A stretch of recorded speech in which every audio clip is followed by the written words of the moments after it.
Bonjour à tous, on se retrouve pour la première ronde du championnat d'Europe. Monténégro à Petrovac. Alors je suis arrivé hier tranquillement de Nice. Un trajet assez tranquille, hein, un petit stop à Belgrade, Podgorica, et une petite 30 minutes de bus. On est arrivé sous le soleil. Alors l'an dernier pour le championnat d'Europe par équipe, on a eu un temps vraiment terrible, une arrivée sous la tempête. Et un départ avec des avions qui décollaient plus, hein. C'était la catastrophe l'an dernier. Mais là, c'est un soleil incroyable pour un mois de novembre. On arrive face à la plage. Monténégro, c'est assez magique, hein. On va pas se mentir pour novembre. C'est la deuxième année, hein. L'an dernier, c'était Budva. Euh, Là, Petrovac.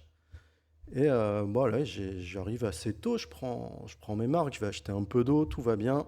Et Et ce matin, à Paris-Mans, à 11 h, j'ai hyper bien dormi. J'ai une chambre de rêve. J'ai un appart de 100 mètres carrés. C'est un truc, je sais pas, c'est du jamais vu pour un championnat d'Europe. Bref, tout est au top. Et je vois là Paris-Mans, je joue Henri-Édouard Tudor. Il a l'air jeune. Je vois qu'il a 2360, mais qu'en 2021, il avait 1900. Il a l'air jeune. Je vois, bon, sur FIDE, il a à peu près 13 ans. Je regarde un peu ses ouvertures, je regarde vite fait ses dernières parties, je me dis ok, on va pas s'embêter. Aujourd'hui, on va pas jouer la théorie, et on va jouer un peu la théorie de l'académie, enfin une ligne dont je vous parle assez souvent. Je joue D4, cavalier F6, C4, E6, cavalier F3, D5, et ici je vais pas jouer cavalier C3 où je joue souvent D prend C4 ou fou B4. Je vais jouer mon petit coup E3. Je vous en ai déjà parlé, hein, évidemment. Je l'ai joué contre Ivanchuk, je l'ai joué plusieurs fois ce coup en Coupe du Monde. Et je sais que ça va le faire réfléchir. Il n'a jamais réellement joué sur ce coup. Et il prend 10 minutes, un quart d'heure. Il va jouer C5. Euh, ouais, je m'attendais plutôt à un fou E7 ou un B6. C'est plutôt sans prépa. C'est plutôt les coups assez plutôt logiques, je dirais. Il fait C5. Euh, alors ici, j'ai déjà joué C prend D5, mais je me décide à cavalier C3. Je suis prêt à jouer, hein, ce cavalier C6 à 3. On l'a vu notamment. Alors ça arrive souvent par un autre ordre de coups. euh, Par l'ordre de coups, si je dis pas de bêtises, celui-là. Cavalier C3, C5, E3, cavalier C6. On l'a eu notamment au tournoi des candidats, entre Gukesh et Vidit. Enfin, c'est une vraie grosse variante. Euh, Mais sans prépa, c'est plutôt agréable à jouer, hein. Ce demi-temps d'avance, il est quand même bien agréable. Mais ici, il joue C prend D4. Ok, E prend D4. Alors, et il joue D prend C4 assez vite, fou prend C4. Là, j'ai été hyper surpris parce que... Alors là, on est à le pion isolé. Et comme je vous dis souvent, comme je contrôle bien la case devant le pion isolé, le dynamisme doit être assez bon côté blanc. Et on est dans des lignes style gambit-dame acceptées où les noirs ont joué un petit peu vite. C'est prend D4. D'ailleurs, il joue fou E7 ici. Ça ressemble beaucoup à la ligne actuelle de Gukesh dans le gambit-dame accepté. Euh, alors je vais peut-être dire une bêtise parce que je suis plutôt un joueur de E4, hein, vous savez. Mais, euh, mais plus ou moins, on a quand même vu, si je dis pas de bêtises, Nakamura Gukesh avec ce coup ici, fou E7 ou fou E7 au lieu de C5, suivi de C5, mais les noirs qui vont rarement prendre tôt en D4. Donc ça ressemble un petit peu à ça. Ça doit être un petit peu supérieur au blanc. Je suis content de l'ouverture, très content de l'ouverture. Je fais petit roc, petit roc. Et ici, je décide de jouer Dame 2. Question de remettre pression sur D5, peut-être avec tour D1, peut-être, on va voir dans la partie. L'alternative, c'était tour E1. Euh, mais ok. Moi, je pars pour Dame 2, je pars pour ce plan, tour D1 et D5. Après Dame 2, il décide de jouer le coup B6 après une longue réflexion. On va noter que Pragananda a eu cette position très récemment contre Durar Belli. Il a préféré le coup A6 ici, essayant de gagner un temps sur B5. Après fou G5, B5, je pense qu'ici le joueur azéri a fait une erreur. Il a joué fou D3 qui donne le contrôle de la case D5. Après fou B7, tour à D1 qui a allié BD7. C'était une très bonne position pour les noirs. Mais ok, fou B3 donne un jeu compliqué, je dirais. Mon adversaire qui fait B6, logique pour jouer fou B7. Alors, ouais, je vais vous dire quand j'arrive devant l'échiquier que je suis quand même hyper surpris. C'est vrai qu'il a, il a 12 ans ou où il vient peut-être à peine d'avoir 13 ans, mais il est pas, il est pas très grand. J'étais quand même assez surpris. Et ouais, je sais pas pourquoi je vous dis ça maintenant, mais B6, ok. B6, ça met. Voilà, là, je suis hyper content, hyper confiant. Il réfléchit longtemps, il fait B6. Je joue fou G5. Je vais voir après que l'ordi fou G5. Et vous voyez, ça, on continue à taper cette case D5. Hein. Il y a souvent des fous prend F6 et D5. Pourquoi je commence par fou G5? Je vois évidemment mes deux alternatives. Je vous ai parlé de tour D1. Je vous ai parlé après Dame 2. Mais là, je commence par fou G5 parce que j'ai envie de mettre cette tour A en D1. Cette tour, elle pourrait être utile pour des F4, après cavalier E5, F4, ou des tours F1. Donc je décide de mettre cette pièce lourde, la tour A en D1. Toujours difficile à dire, hein, est-ce que tour FD1, tour FC1 serait mieux ou pas. Mais l'ordi aime beaucoup ici tour D1 avec l'idée, après fou B7, cavalier E5, cavalier BD7, de jouer le plan tour D3 et tour G3 en gardant le fou en C1 sans fou G5. Bon, là c'est vraiment du détail, c'est vraiment très dur, enfin c'est du Stockfish 17 hein, pendant les parties, que ce soit sur internet ou en live. Je n'essaie jamais d'avoir accès évidemment à Stockfish 17, même en partie pédagogique. Alors après B6, je joue fou G5, tape cette case D5, il fait fou B7, contrôle, tour AD1, pour jouer D5. Alors pas avec l'idée de l'ordi de décaler la tour, mais réellement en jouant D5. Et ici, il va faire cavalier BD7. Et là, je me frotte les mains et je me dis, ok, bah, ça va être le moment. Hein. Ici, c'est le moment de percer. Alors, on peut se dire, est-ce que dans l'absolu, les blancs peuvent réellement avoir l'avantage? Il a joué que des bons coups, mais en réalité, pas vraiment. J'ai plutôt un gambit dame accepté où je suis censé prendre l'avantage. Il a pris peut-être rapidement en C4, en D4. Donc je me dis, ok, D5, ça doit marcher. Puis on prend D5, je calcule, cavalier prend D5. Cavalier prend D5, fou prend D5. Si fou prend G5, fou prend B7. Allez, des petites lignes faciles. Ici, on va gagner une pièce. Si cavalier prend D5, fou prend D5, fou prend D5, tour prend D5. Évidemment, non, je dis une bêtise. Fou prend D5, évidemment. Fou prend D5, cavalier prend D5 pour fou prend E7, cavalier prend E7. Si le fou se retrouve en D5, on aurait dû fou prend E7. Excusez-moi, je viens de finir la partie, j'ai fait 1h30 de sport, je viens de manger. Je me suis un peu embrouillé. Ici, après tour prend D5, et je me dis, ok, ouais, il va avoir la vie difficile. Hein. Si tour E8, dame D3, il est obligé de jouer fou prend G5, cavalier prend G5. Ici, sur le coup basique, tour E8, dame D3, on vient taper H7, on vient taper D7, on gagne tout. Et ici, malheureusement, le coup H6 est extrêmement fort. Après cavalier F3, dame C8, encore seul coup, on menace, hein, tour AD1 et de tout mettre, colonne D. Si dame E8, eh ben, ça marche jamais, on prend D7. Et si dame C7, il y a dame E7. Mais ce coup, dame C8, incroyablement, ça tient. Alors j'ai calculé hein, un peu avant de tomber là-dessus. J'ai testé les autres coups pour lui, notamment tour E8. Ici, d'ailleurs, je me suis dit, ok, super, tour E8, je vais avoir cavalier prend E7. Alors ici, j'ai pas mieux que cavalier prend E7, mais quand même, cavalier prend E7, dame prend E7, dame prend E7, tour prend E7, cavalier D4. Petite finale avec la paire de fous. Je dis jamais non, normalement, à ce genre de position. Mais oui, ce H6 là est très fort. Donc, je reviens. Ok, si je joue pas de D5, je vais jouer cavalier E5. Logique. On tape F7, on tape D7, on tape un peu partout. J'adore ma position quand même. Très belle position. Ici, il va réfléchir assez longtemps, si je dis pas de bêtises, pour jouer le coup tour C8, le temps qu'ils réfléchissent. euh, j'ai calculé un peu plus profondément les coups comme cavalier prend E5, D prend E5. Euh, allez, on va commencer par le premier coup que j'ai regardé, cavalier D7. Ici, j'étais sûr d'être un peu mieux. Euh, mais pendant sa réflexion, ok, je ne sais pas pourquoi, je me suis amusé à calculer un coup comme fou H6. Alors, évidemment, fou F4 donne un petit avantage blanc, mais pas énorme quand même.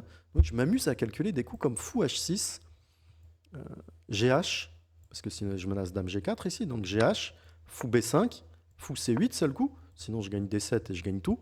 Dame E4, ça a l'air gagnant, tour B8, tour prend D7, fou prend D7, fou D3, ça a l'air gagnant, mettez sur pause, très haut noir, et en fait, ici c'est net avantage noir, il y a le très joli coup F5, pion prend F6, et tour F7 qui vient défendre H7, ouais bon, je calcule des petites lignes comme ça.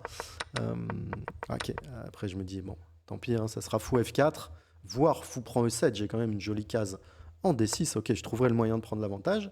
Je calcule aussi des cavaliers de D5, je recalcule, ça a l'air mieux pour moi ici. Alors ici je gagne un pion évidemment, bon, dans n'importe quel sens, en réalité, on va tout prendre. Et ici, ok, c'est facile, c'est clair avantage, c'est pas anodin. Pourquoi je vous montre cette ligne? Ok, et là, il joue tour C8. Ouais, ça, je l'avais pas vraiment... Ok, je me dis, je vais avoir des idées. Autre coup que je calcule des H6, évidemment. Je m'attends plutôt à H6 ici, en réalité. Je pense que je vais être mieux. Et il fait tour C8. Ok. Donc, alors, je calcule D5. Je peux plus vous dire exactement pourquoi ça marche pas, mais disons juste cavalier prend E5, pion prend E6, dame C7, ça va pas. Fou A6, ça m'a l'air pas mal, mais ici je vois dame C7, qui est un bon coup, qui tient tout, hein, cavalier B5, il y a fou prend A6. Bon, en réalité, les noirs, à part dame C7, le meilleur coup d'ordi c'est fou prend A6, dame prend A6 et H6. Bon, moi j'ai trouvé dame C7 qui va plus ou moins pour les noirs, c'est quand même un point d'exclamation. Donc ça va pas, je calcule cavalier prend F7, tour prend F7, fou prend E6. Mais ici, typique, dame F8, on va avoir tour et deux pions contre deux pièces mineures. Mais ok, il faudrait avoir un petit peu plus d'activité côté blanc, puisque là c'est les noirs qui vont avoir les cases. C'est pas clair du tout et pas du tout avantage blanc, on va dire. Et je décide de jouer fou B3.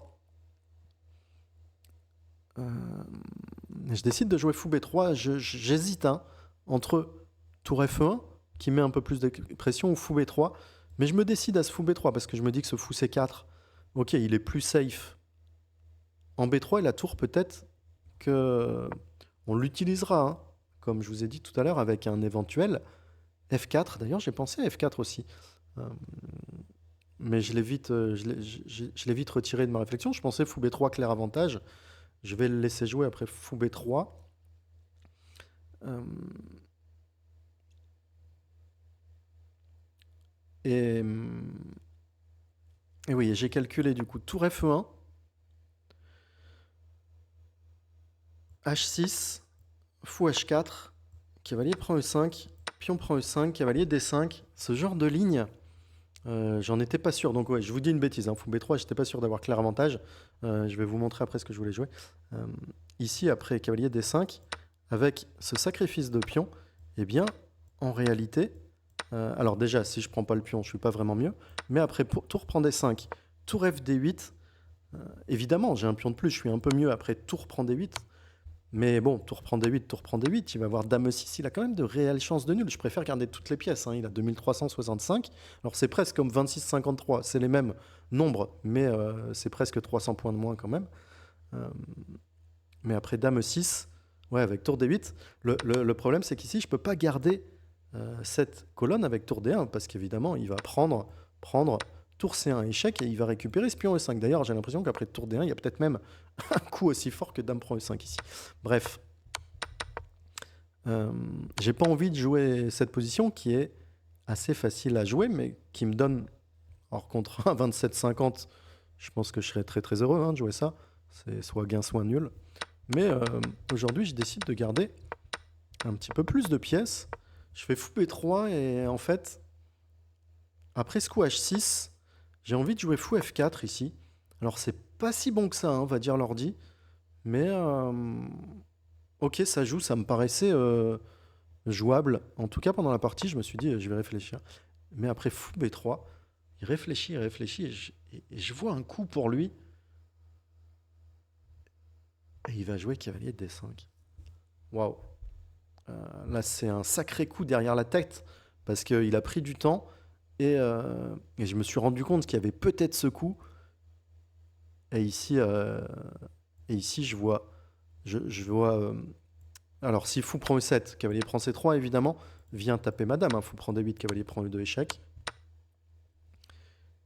Et si je prends dame prend, ici, on a échangé quelques pièces. Et il reste avec ses bonnes pièces. Cavalier prend F7. Ne marche jamais, je le calcule quand même, au cas où. Mais ce genre de choses, ça peut être que mieux pour les noirs. Ils contrôlent énormément les cases, hein, même si on est en finale. C'est une finale où il tape C3 et il va contrôler les cases blanches, c'est plutôt. Ou même d'ailleurs cavalier F6, cavalier D5, ou fou A6 ou C4, je sais pas, il prend toutes les cases ici, c'est l'enfer. Donc ça va pas. Et je vois même pas de truc pour jouer ici. Évidemment, j'avais peu anticipé ce coup à cause de fou prend D5. Et si fou prend D5, cavalier prend D7, dame prend D7, fou prend E7, dame prend E7, cavalier prend D5. Et je gagne. Malheureusement, pour moi, après cavalier prend D7, dame prend D7. Alors évidemment, cavalier prend D5, il y a fou prend G5. Et ici, après fou prend E7, il a le très bon coup, fou C4, intermédiaire, tape madame. Et qu'est-ce que je fais ici? Dame G4. Alors j'espère, je vois ça, je me dis, ok, ça c'est le rêve. Mais évidemment, après dame G4, il fait dame prend E7. Et ici, bien, c'est un pion isolé. Comme vous le voyez, il contrôle la case devant. Alors peut-être je vais avoir du D5 vite pour essayer de faire nul, mais j'ai absolument aucune chance de gagner ici. Après, et donc je joue assez vite. Cavalier prend D5, j'ai pas trop le choix. Fou prend E5. Et cavalier C3. Ok, j'ai encore un petit contrôle sur la position. J'ai encore une petite chance de prendre l'avantage. Mais ici, il va encore très bien jouer. Cavalier prend E5. Pion prend E5, dame C7. Et il se trouve que j'ai rien du tout. Hein. Si je fais cavalier B5, il peut forcer l'échange des dames. Bon, je gagne jamais de pion ici. Il a du tour C2, tout simplement. Il va tout récupérer. Je calcule des trucs comme tour D3, mais en fait, ça va pas du tout parce qu'après tour FD8, cavalier B5 pour essayer de rentrer. Il y a dame C2 sur tour prend D8 échec. Ça va être fou prend D8. Je vois rien du tout. Je tilte, je joue F4. Je sais que c'est pas bon, mais ok, je fais comment? Je fais nul ou je fais F4? Je fais F4, je fais F5. Un semblant d'activité, j'ai beaucoup plus de temps à la pendule, mais ça m'aide pas du tout. Il joue E prend F5. Ici, je fais tour prend F5. Ok, cavalier de D5, il fait dame C5 échec, roi H1. Je menace B4 et cavalier prend E7, mais il va le parer. Ici, il a plein de coups. Il risque pas grand-chose. Je fais tour prend F5. Et encore, j'ai peut-être un peu de chance parce qu'en jouant F5, je vois qu'il peut jouer même un coup comme tour D8 ou G6. Parce qu'après F6, je sais pas, ce genre de position, je vais pas mater et ça peut être faible. Je me rappelle en plus d'une partie que j'avais perdue contre Anish Giri il y a une quinzaine d'années avec ce rapport matériel. Ok, prise. Dame C4, il va pour l'échange de dames. Dame prend, tour D7. Fou B4, j'ai absolument aucune chance de gagner. J'échange tout. On échange tour F3, tour C5, tour E7, tour C1 échec, tour F1, j'ai même pas rentré la fin de la partie. Voilà, je vous la montre. Hop, c'est ça, la fin de la partie. Et on fait nul dans cette position. Début difficile contre un jeune de 12 ou 13 ans. Mais bon, pas n'importe quel jeune. Hein. Il a fait nul cette année avec les Noirs contre le numéro 2 mondial, Harun Erigaisi, au tournoi Grenke de Karlsruhe. Je l'ai vu après, parce que j'ai joué cette partie. Je me suis pris ce cavalier de D5 là, ouais, ça c'est un coup de grande classe. D'ailleurs, ce tour C8, hein, grande partie de mon adversaire, à part le début, qui n'a pas été parfait. Mais après, ouais, j'ai du mal à me reprocher réellement quelque chose. J'ai joué peut-être un petit peu facile, mais manque de réussite vraiment. Et après cavalier D5 là, ok, ce que j'ai failli faire, c'est donner l'avantage à mon adversaire, alors qu'il fallait juste faire nul ici. Mais je pouvais déjà plus jouer pour l'avantage. Je pense que l'appariement de la deuxième ronde, il est probablement affiché. Je vais bientôt aller me préparer. Il va falloir gagner ses routes pour la Coupe du Monde ici, hein. Euh, il faut terminer dans les 20 premiers. En général, plus 4, ça suffit, c'est-à-dire 4 victoires, 7 nuls ou 5 victoires, une défaite. Je ne sais plus exactement combien de points ça fait. Bref, je suis encore largement dans les temps. La partie est pas si mauvaise. Mais bon, on perd encore des points. Et là, on repasse sous la barre des 26-50 virtuels, hein. Ça fait très longtemps. On est dans la descendante. Il va falloir remédier à tout ça. Et on espère demain un adversaire un petit peu plus clément au niveau des coups que ces dernières parties. Si vous appréciez ces commentaires, merci de me mettre un petit like dans ces jours difficiles, un petit commentaire de soutien peut-être, un petit aller, je sais pas, un petit Coupe du Monde. On croise les doigts, allez, merci. Ciao tout le monde et à bientôt. J'espère revenir avec de bonnes nouvelles. Ciao, ciao.